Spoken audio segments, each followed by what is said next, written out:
Welcome back to CasualBiasRugby and Rugby Ramblings, that side, chatting about the Super Rugby. Our second episode covering it, and Aiden, you don't even understand the amount of energy that I've got for this episode after round one of the Super Rugby. It has to be up there with the best first round you will see in any rugby competition. Certainly the best that I've seen in my lifetime. Aiden, welcome back. What did you think? Yeah, I mean, I was watching that first game and I think I messaged our chat immediately afterwards. I'm like, wow, what a start to the season. You know, what an opening game. And I was like, that's the perfect way to open a new Super Rugby season. I'm stoked with that. Hopefully the other games can be, almost as good as that. Very next game, immediately better. And I'm like, well, okay, here we go. Last minute winner in the second game. Then bring on the Saturday games. They're all absolute thrillers. They got better and better and better. And it ended on the best game of the week with the four. It just kept on cooking.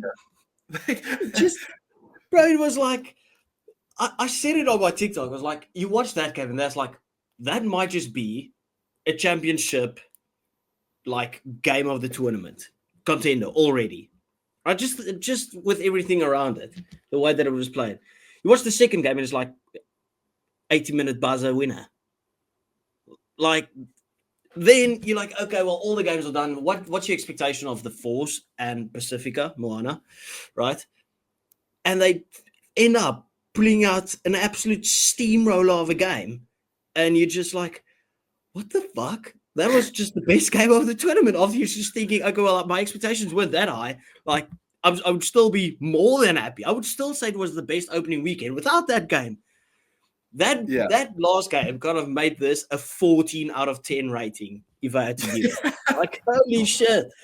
Bro, that was crazy. And people, we are going to chat about round one's results. We said we're only doing one episode a week. So we're chatting about round one's results. We're chatting about the preview for round two as well. So if you do like a Super Rugby and you do like just talking about shit, just like we do, hit that follow button. Hit that subscribe button, actually. It's on YouTube. So, yeah. Just join the community. Just chat a bit of rubbish with us. It's a new community that we're building. So, anyway, we just spoke about it right before we joined, but I wanted to bring this onto camera. Just before we jump into round one, everyone's social media game is just lifted, right? If you look at the Blues, for instance, right, they posted the table. They're sitting in 11th, right? They posted the table upside down, just making a bit of a joke about it. You look at the coaches and the players voting for the best team or voting for the best player from the opposite team and stuff, and they're getting ranking points. The Super Rugby has just made it look like it's fun to be part of it, right? I don't just feel sensational.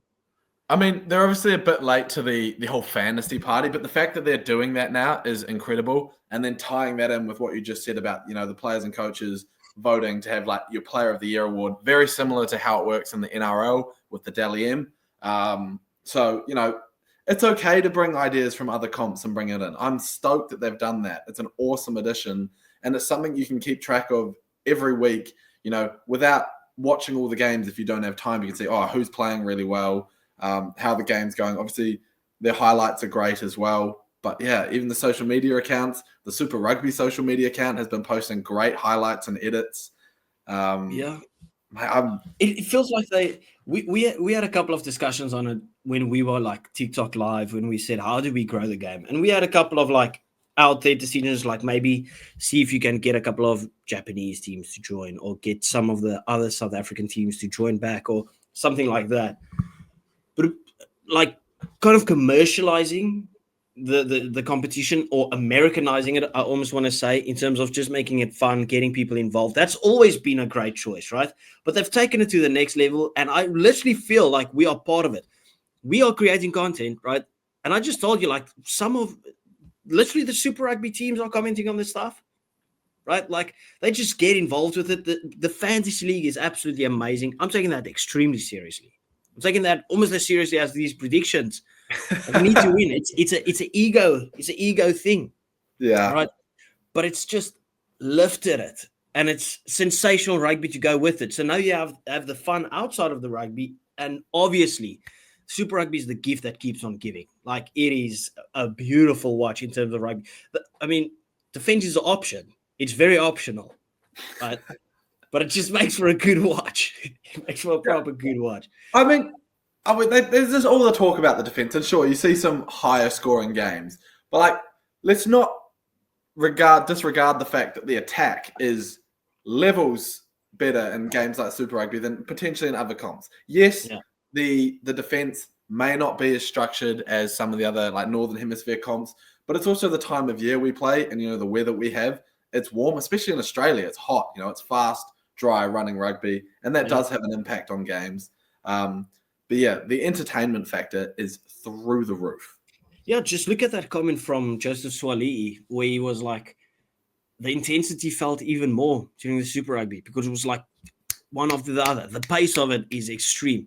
International rugby and franchise rugby, like, the difference is day and night. Yeah. The difference between international rugby and Super Rugby is even more. Yeah, I think that plays a big advantage sometimes to some Southern Hemisphere teams. I think the All Blacks in particular in the past have been benefactors of it. I feel like since it's so much faster and quicker paced, a lot of the athletes can be like fitter over 80 minutes. And I know back in the day, the All Blacks were just the fittest team, and that always, their last 20 minutes would sort of be their specialty. And I think you can see other teams have caught up to that now. It's not really a factor. But that's sort of a big thing that Super Rugby has given the advantage to for some international teams. No, I fully agree. If you have the opportunity and you wake up early enough, and it's not a ridiculous time to watch these games, you have no excuse not to watch it. Like, you're literally taking joy from yourself. As a rugby fan, just watch it. Please, do yourself the favor. If there's anyone watching this that doesn't really follow the Super Rugby, but just follows this for us, talking a bit of shit, there you go. Right. Yeah, I don't know why you want to listen to us and not watch the games. Exactly. They're far more Let's get into it. Round one of the Super Rugby. We started off Crusaders bouncing back against your team. I called it by 9 points to the Crusaders. They won it by 8 points in the end against the Hurricanes. And a thriller it was, but deserved victors, the Crusaders, in my point of view. But I don't want to knock the Hurricanes because, I mean, they still played a good game. They played a lot of youngsters, and they were still there, like right till the end. I mean, they had the lead until the Crusaders just took it at the end. Yeah. I think key thing for the Hurricanes, I'm not too disappointed with this result. Obviously, would love to win. But obviously, we don't have all our players back, a few injuries. I think on the field, we had like 17 All Blacks caps, and the Crusaders had like 350, I think. So if you're just going off experience, one team definitely had it better. But look, we knew the Crusaders were going to be back. Having all their superpower players from last year who were injured come back straight away, you could tell the difference, man. They are the Crusaders side that people fear, and they will be for the rest of the season, which is great for the comp. Bad if you don't support the Crusaders because they're probably going to beat your team at some point. But yeah, look, I'm not too disappointed. We got some exciting young players coming through. And obviously we're going to have a pretty similar team this week, but we'll get to that. But not disappointed, not stoked, but, it is what it is. Yeah. It was the battle of the scrum-offs, right? Because I still thought Cam Roy-Gott had a decent game. But, I mean, if you look at what's his surname? Presley, coming off the bench, debut. Yeah, Preston. Oh, Preston. Yeah, my bad. Sorry. Coming off the bench, debut, like... Obviously, I don't know all the names, right? But the starting halfback gets injured nearly instantaneously. Big game against the Hurricanes, scores a sexy little hat trick. Can you believe? Yeah, and I don't know if you know, but he's a Wellington Lions player, and the Hurricanes didn't sign him from the NPC team, the Wellington Lions, so he got signed by the Crusaders. So he was playing against theoretically his home team, and scored a hat trick against them. That must feel very, very nice. Yeah, I imagine it does. Yeah. Anyway, then we topped it up with as I said, an 80-minute winner. Waratahs taking on the Highlanders. And I had the Waratahs kind of doing it convincingly. And I'm pretty sure you did as well, because they were your dark horses. I'm pretty sure they're most people's dark horses in terms of the quality that they got in since the Rebels have gone. They made life very tough Well, actually, the Highlanders made life very, very tough against the Waratahs because they just stuck in there. But obviously, it's a massive victory for the Waratahs. I mean, getting your bonus point, doing what you need to do, there you go. But it's literally a jab and go. That's what they did. Yeah, I mean, there are some standout performances as well. I mean, I think it's fair to say now that Sua'ali'i is the real deal. Obviously, he was thrown in the deep end at the Autumn Nations for Australia. I know he's only played one club game, but he was exceptional. They put him at 15, which I really liked. He gives me Israel Folau vibes. I don't know about you. He actually knocked a couple of balls out of the air. I was so surprised to see it. Yeah, he gives me big Israel Folau vibes. And if you can be anything as good as that guy, you're going to be doing well. And but for the Highlanders as well, Tangitau, the fresh face for them on the wing, he was exceptional too. I mean, when we're talking about young squads, there are none younger than the Highlanders. Their average age is something like 22 or 23. It is ridiculous. I saw that. That is crazy. It is nuts. And, to put up a performance like that away from home, for 79 minutes and 49 seconds, they were winning the game. But, credit to the Waratahs, stuck it out. I mean, good for my dark horse prediction, but got to feel rough for the Highlanders. But they'll get a bonus point loss, so it's okay. Yeah. The thing is, the thing about the Waratahs, they're such a new look team kind of now that I feel like this victory was kind of just the one that they needed. It was that confidence-boosting victory. It didn't necessarily look like it was all there. But you can see if it gets there, it's going to cook. It will cook. There's too much quality for it not to cook. Obviously, they lost a big name in terms of Dylan Pitch, right? He was there last season. I really like that guy. He obviously went to the Force, instrumental in their victory, by the way, when we chat about it. But I'm pretty sure as soon as it flows into each other nicely at the Waratahs, they'll put up some solid performances. Because this, to be fair, right, going into this game against the Highlanders at home, they should have done it a bit easier. But the Highlanders always put up some sort of a fight at the start of the tournament. Now we're going on to a game that I didn't manage to get to watch everything about it. Fiji Drua taking on the Brumbies. Put up a good fight, but then the Brumbies just kind of too strong right at the end with a very inexperienced team. Again, just needed to get it done, got it done. There you go. Yeah, I mean, they didn't travel with all their the star players. No Valentini, no Tom Wright, no Lenny Pitau. So big names missing. And look, going to Fiji and trying to win, it's the hardest place to win in the comp by far. Yeah. They did play in Suva. They didn't play at Lautoka, which to me, Lautoka is the tougher venue. But still, you're traveling away. Both played exceptional rugby. I mean, I will be honest. It was 3:30 in the morning. I'd just come back from a night out. So I can't say my analytical view was the best. Yeah, you didn't sleep. You watched it with the booze in the system. Yeah, I did. But it was very typical of both play styles, to be fair. The Drua were doing, Drua things and scoring some ridiculous tries. There was one that was an accidental kick that ended up in the perfect position for someone to score. And then the Brumbies doing Brumby things and playing off set piece, rolling mauls, which they love to do. If you're a fantasy supporter, Billy Pollard on the fantasy, I think that's his first name, the hooker for the Brumbies, he will score points because they love a rolling maul and they love a rolling maul try. But yeah, and then obviously Raymer came on and he scored 2 tries as well. He was excellent. So it's just a solid performance from some of the younger guys to step up, get a tough win away from home. That's huge for them. They got a home game this week. So yeah, Blues, Chiefs. I mean, neither of us predicted this. I predicted a win. I said by 1 point. Oh, you're right. You are right. No, I was backing the Blues fully.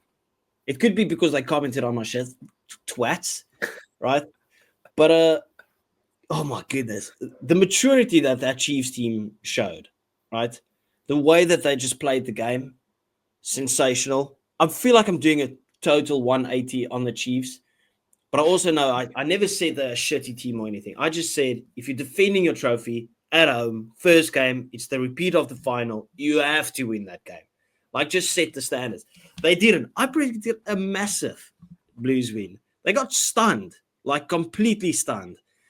And you can't do anything but just give the Chiefs credit for that. Damian McKenzie, what a belter he was to have him in your fantasy team. Like, goodness gracious. I hope other people didn't captain someone else and say, okay, well, we are planning on captaining Damian McKenzie, and then they didn't change the captaincy because they were happy with the previous points. That's definitely you, with the way that you put in that face while I'm saying it. Yeah, I thought I was being clever captaining Mussy, and I had D-Mac in my team, and Mussy got 18 points, and D-Mac got 103. So I missed out on quite a few. Yeah, I had an absolute shocker first round, to be honest. That's not ideal. I need to come back from it. I can't be this far down the leaderboard in my own league. I wonder if it's like one of those where you can play your captain, right? And then let's say he plays on the Friday. If there's Saturday games, like the Six Nations one, where you can switch your captain. Yeah, as long as your captain hasn't played, you can switch it. Yeah. Yeah. But yeah, I know a few people have already triple capped Damian McKenzie. That was a pretty good shout, I guess. I mean, against the Blues. That's crazy, though. Against the Blues, but it worked. But yeah, I mean, this was probably the feistiest game of the weekend as well. The tensions were rivalry high. there. Holy, the tensions were high. D-Mac scored his first try, and I think it was what's his name? Oh my god, I've forgotten his name. The ginger halfback that's no longer playing for New Zealand at the moment. Christie. Yeah, Finlay Christie. He gave him a little. He dove on him after he'd scored, and D-Mac threw the ball at him. Yeah, man, that was. But credit to the Chiefs. You know, they didn't let that affect them. They didn't give away lots of penalties because of it. Game-defining moment. Mark Telea's try save, or Cortez Ratama's try-saving tackle on Mark Telea. How he didn't score there, I don't know. Telea looked like a slowpoke there, but ridiculous try-saving tackle. I mean, you should be scoring that. You're one-on-one with the halfback. As a winger, you dream of those situations, right? And he had more than enough space. Yeah. He made it tough himself. Take an inside step and you probably score. You know, little goosey, you probably score. You know, he'll rewatch that and, you know, he's a smart rugby player. He'll figure out what to do next time. But yeah, but it looked like he was kind of too relaxed. The guy jogged. He put on the pace of Ethan de Groot there and just didn't let the trailer go. Anyway, and then the final one, 45 points to 44 after 26 phases after the 80th minute. Ben Donaldson takes it all the way through. My favorite commentator commentated the game as well. I mean, I don't know his name, but I absolutely adore that guy. He always says that. Donaldson. Bro, I absolutely love that guy. Even with the Dylan Page try, right? It was like, Dylan Page, gonna do it, he's gonna do it all by himself, right? Like the guy. Oh, Page! Exactly. Something that like my accent just makes it sound like utter shit, but you know exactly who I'm talking about. That guy's sensational, right? What a way to hype up the game. But what a game! What a game! It broke my heart. I'll be honest. That try at the end. Yeah, I was rooting for. It's tough because I like both these teams. No one dislikes the Force. No one dislikes Moana Pasifika. I do because of Nick White. Oh, okay, fair enough. But like this game was, oh my god. I mean, I had also had Kyron Tommy Falau on my team. He's a player to watch, by the way. He did great in fantasy, 80 points. Artie Sarver doing Artie Sarver things. Carlos Tizano was outstanding for the Force. He did exceptional in fantasy if you had him. I had him. Yeah. Yeah. Mate, this game he's a tackle monster. Monster and a turnover monster. There you go. And 2 tries in that game as well. Yeah. But I mean, this game is this is a Super Rugby scoreline. If you don't have any other reasons to watch Super Rugby, 45-44, that's all you need to know. Go watch it. It's, oh my God, it's delightful. It's exciting for the full 80 minutes and then some. Yeah. That wrapped it up for our review of the previous round. Now let's get into the nitty-gritty. Here we go again. Round 2. Starting off with another banger. What a start. Like, this screams of another great weekend of rugby. I'm looking at the fixtures now and I'm like, what's going to be game of the weekend? Yeah. Because I'm telling you what, right? Like, there's a little dark horse of a game of the weekend right there. And I can see the Brumbies and the Western Force being an absolute scorcher of a game. Yeah. An absolute beauty. Yeah. Okay, but let's start from the start. Friday morning, nice, bright and early. I've got my morning coffee. I'm sitting at work. I'm putting my phone on DSTV and I'm watching Crusaders and the Chiefs going at it. Chiefs at home this time. Who are you backing? Oh, I mean, after this weekend's games, it's tough. Both were exceptional. Oh man, I'm probably going to edge it to the Chiefs. I think while they both played good teams as well, obviously the Chiefs played the Blues and the Crusaders played the Hurricanes. I think the Blues are probably a slightly stronger side from that game compared to the current Hurricanes team that was out. Then being at home as well is a huge advantage for the Chiefs. They're probably the best supported team in New Zealand, other than maybe the Highlanders in terms of like attendance and vibe at the stadium. So I think that'll be a huge difference. Oh man, it's fireworks. I'll say the Chiefs by 4. I'm going Chiefs by 9. Okay, I'm going with the by 9, and it's the Crusaders. They play brilliantly. Don't get me wrong, right? That was still a young Hurricanes team, as we said earlier in the video. Right, the Hurricanes still matched up pretty well. You look at the maturity of that performance by the Chiefs, the way that they just managed the game at home, away from home, against the Blues. Now they're back home. This is the opportunity. Getting 2 victories in a row, and it's the Blues and the Crusaders. What a start that would be for you. So I'm going with the Chiefs by 9. Yeah. Just on vibes, actually. Yeah. The Chiefs have an absolutely brutal first few games, by the way. Where is it? They have after that, they've got the Brumbies, then the Drua away, then the Blues again. Oh, I mean, I wouldn't have even been surprised if they only won maybe one game of all of those. Yeah. So, I mean, if they can get a win here, that's huge leading into some of the other games, because they need as many wins out of the first 5 games as they can get. So we're both in agreement. We think Chiefs to nab it. You by a little bit more than I, but yeah. But I'm also backing that home ground advantage. Yeah, that's what I'm going for. Anyway, now we've got my little dark horses that I said. I have a little soft spot for the Reds. You call it Fraser McWright. Yeah. Going up against Moana Pasifika, I see like an 80-point game coming out here. I feel it in my bones. Give me an 80-point game. Reds 50, Moana Pasifika 30, something like that. Maybe a bit less. Let's say 45-35. I feel that in my bones.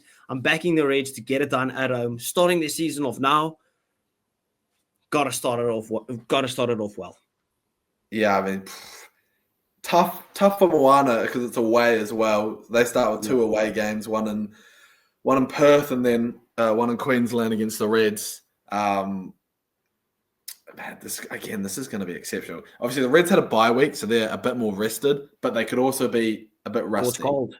Yeah, so it goes both ways.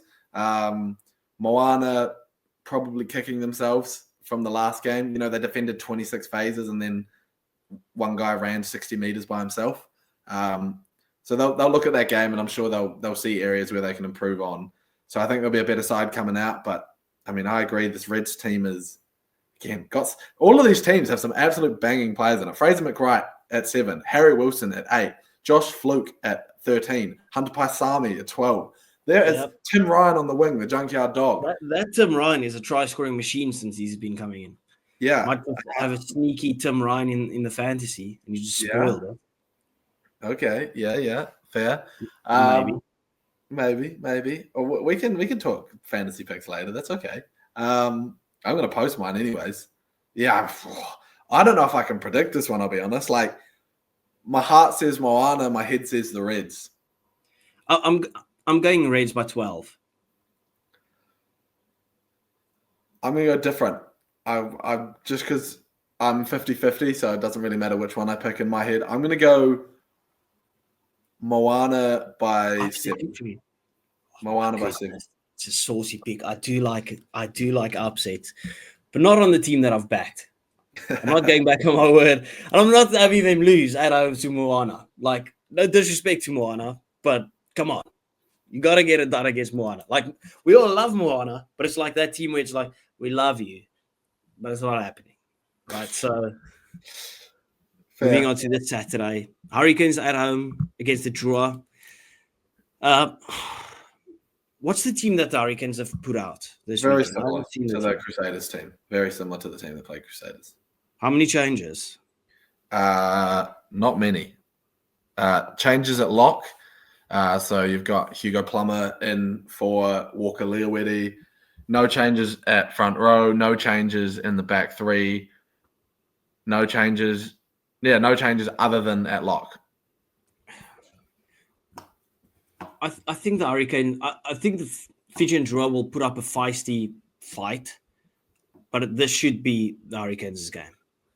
I mean, you said before it screams of an 80-point game. This screams of like a 100-point game in my head. Really? I see so many points being scored in this game. Yeah, because this Hurricanes team that they've got out, this young team, they're electric on attack. They're a little bit.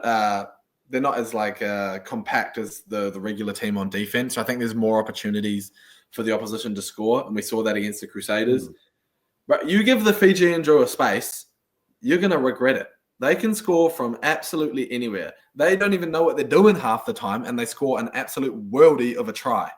So if we give them space, we got to be careful. I don't want to like say I'm too confident for this game. How many Fiji and Drua backline players have you got in your fantasy?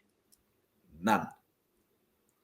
Okay. Then obviously you don't back their attack too much. Then no, because the thing with the Fiji and Drua is they're all such talented athletes that their lock could go and score a worldie try down the wing, or their prop could do it, or their Lucy could do it, or their fullback, or their halfback. You never really know who to pick. And, well, Ravitamata's not playing, so I'd pick him if I was going to pick anyone.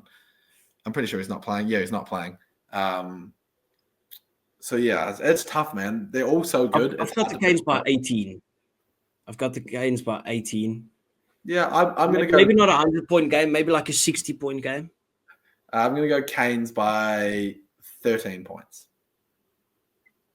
Trying a bit. Yeah, it's going to be a sexy game, though. Yep. I do reckon. Unless it just pisses down, because that always takes away the spectacle. But, yeah, it is Wellington, so you never know. It might be windy, too. Yeah, then we might see like a 30-point game. That's not what we want to see. Anyway, Highlanders versus the Blues. And the Highlanders, they're not an easy team to beat at home at all. But I've got this sneaky feeling, right? Very sneaky feeling that the Blues will absolutely slaughter the Hurricanes this weekend. Highlanders, not the Hurricanes. Hey? The Highlanders, not the Hurricanes. The Highlanders. Yeah, my apologies. Right? Like, I've just got that sneaky feeling that they will be hurt after last weekend, and they're like, that wasn't us. We pissed about, and they're going out for vengeance. Yeah, I'm kind of on the same page, I'll be honest. I've put a few Blues players in my fantasy because I think they're going to go down, be a bit more clinical, take more opportunities. Look, the Blues team is stacked in terms of All Blacks and talent. They got both All Black wingers. Obviously, one of them isn't in fantasy. Kind of sucks. So annoying. That's the one that I want. Yeah, Bowden Barrett, Plummer's in there. AJ Lamb's class. Obviously, Hoskins Tutu is back for this game as well. So they've got class Lucy's, Papali'i, Tui Pilotu, Ricky Riccatelli, one of the best names in Super Rugby. The greatest name. Yeah. After Fraser McLeod. Yeah, okay. Young Highlanders team. I really hope they do well, but I do see something like a Blues by sort of 18 kind of game. I've got the Blues by 26. Oh, that's a big prediction. Yeah. I don't like seeing the Highlanders getting pumped. No, me neither. I support the Islanders, right? Like, I'll wear a Islanders jersey. Yeah. But I think they're getting pumped. This is not to the degree, to the extent which, like, I guess, my beloved Stormers or the Springboks, where I always back my team. Yeah. This is where I can make peace with it, that this scoreline will end up being like 50-24. Yeah. Fair. I mean, you're not going to get the Highlanders commenting on your videos anytime soon. That's for sure. Well, I'll speak nice on TikTok. Maybe they're there. Okay. Anyway, Fair. now this is the little dark horse game that I spoke about. We've got the Brumbies and the Force. It's guaranteed, in my opinion, that the Brumbies win this game. Guaranteed. I mean, at home, Brumbies are hometown bullies. In terms of the biggest hometown bully, other than maybe the Drua, they love it. They're a bit like the Sale Sharks, the HFL bullies. They absolutely dominate at home. They've got their full strength back, right? Like, let us see. Tom Wright, Rob Valentini, Leonard Kitao, Corey Toole, Sapsford's in the centres, Muirhead's back in the outs. James Slipper, Alan Alatua. 2 massive changes out there. Nick Frost. Tom Hooper's okay. I don't really rate Tom Hooper that much, right? Corey Toole, Lenny Kitao, Tom Wright. Those are like names that just jump out as this is quality. Yeah. Yeah. There's not too many changes to the Force team, I don't think, either. So it's going to be pretty similar to the week just gone. And, mate, for me, just Tom Wright's playing.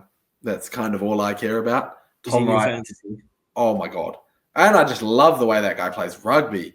He's so silky, man. He does some incredible things. Him and good old Lenny Kitao, bro. Those two ooze flair. Yeah.